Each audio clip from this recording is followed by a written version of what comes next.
Maserati says the revised Ghibli is 70% or new overall, even though it looks fundamentally the same as the car it replaces. It has been subtly redesigned front and rear, and inside, and it definitely looks better in the flesh as a result. There are also now 2 new trim levels to choose from: Gran Sport and Gran Lusso, the first bringing more sporting touches such as carbon fiber interior trim and piano black inserts within the front bumper, the second bringing more luxuriant visual touches. Both cars are, however, identical to one another mechanically. Engine, transmission, and 0 to 60 miles per hour time. The engine of the Ghibli S is a 2,979 cubic centimeters twin-turbo V6 that's built for Maserati by Ferrari in Maranello. It has 20 bhp and 30 Nm more than in the previous car, yet is also a touch cleaner at the same time. It produces 424 bhp at 5750 rpm and 580 Nm between 2250 rpm and 4000 rpm with a claimed 223 g/km. Despite the similarity in size to Alfa's 3.0-liter twin-turbo V6 also built by Ferrari at Maranello, this engine bears no resemblance to the Alfa unit because it is a 60-degree V6. Whereas the one in the Alfa is a 90-degree V6 and is essentially a Ferrari V8 with 2 cylinders removed from one end. The gearbox in the Ghibli is the ubiquitous ZF 8-speed auto. Think anything from BMW 5 Series to Range Rover, to Ghibli, albeit tuned by Maserati to behave in its own individual way. You can engage manual by pressing a button in the console, at which point the gearbox won't give kick down, even if you mash the throttle open at 40 miles per hour in 6th gear. Similarly, it won't upshift unless you pull the right-hand paddle, to a point where you can bounce it off the rev limiter in a chosen gear and still it won't change up. Maserati claims a 0 to 60 miles per hour time of 4.9 sec for the S, which isn't bad for a car that weighs 1,810 kilograms and has only 424 bhp. Top speed is 177 miles per hour. Technical highlights. The main news mechanically concerns the steering, which has gone from a conventional hydraulic setup to a fully electric system.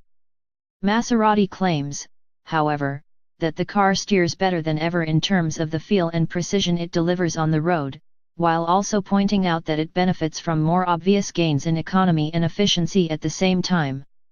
Also new is a range of electronic safety features designed to make the Ghibli as easy to drive but also as secure as possible on the road.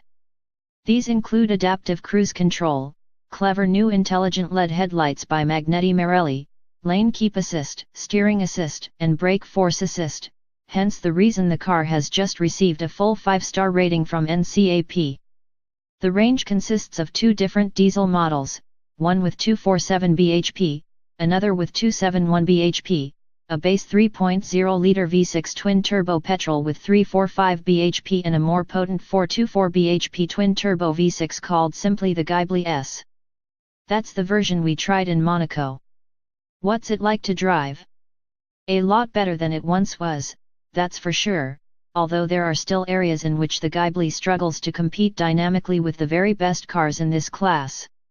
And the problem, once again, is the car's weight relative to the amount of power and torque it generates. In short, it's a little bit underwhelming on the performance front compared with rivals such as a Mercedes E63 AMG, which can easily take care of it in a straight line. Admittedly, the engine makes a tasty enough V6 roar under acceleration, especially if you select Sport mode, which opens the exhaust system up nicely. There's also an impressive absence of lag from the blown V6, but at no time does the Ghibli S ever feel properly rapid, not like an E63 does. That said, the 8-speed ZF Auto gearbox works well enough in practice, and the exhaust, dampers, and drivetrain maps can all be tailored to suit your mood individually. Trouble is, even in comfort mode the ride was far from perfect over the roads on which we drove it above the hills of Monaco, while in sport the body control wasn't as precise as it needed to be to truly control all that mass. What does work pretty well is the new electronic power steering. It's very light to the touch and is geared to be ultra quick to respond to your inputs, as most Italian steering systems are nowadays, but once you get used to it the Ghibli can be steered with accuracy and precision. For once, the swap from hydraulics to electronics doesn't seem to have dented the car's feel. Quite the opposite, in fact. Inside, the new Ghibli feels like a class act now with a new infotainment system that features an intuitive 8.4-inch touchscreen display, even if the navigation system made more than a few basic errors during our test drives. Space in the rear seats is no more than okay for the class, however, again not being able to match the likes of the E63 or the hottest BMW 5s. Price and rivals. This is where it gets tough for the Ghibli S to justify its place in the world, because at £73,840 before so much as a single option has been specified, it is priced to compete with some seriously heavyweight rivals. The aforementioned E63 AMG, not the S model, is only a fraction more expensive yet boasts more equipment, a lot more performance and a fair bit more space. Even the new M5 won't be a million miles away on price once you've specified the must-have Skyhook electronic dampers on the Ghibli and gone for a couple more interior options. Truth is, the Ghibli is expensive and, although much improved dynamically, struggles to justify its price logically, even if it does have more charm in certain aspects than most of its German opposition put together.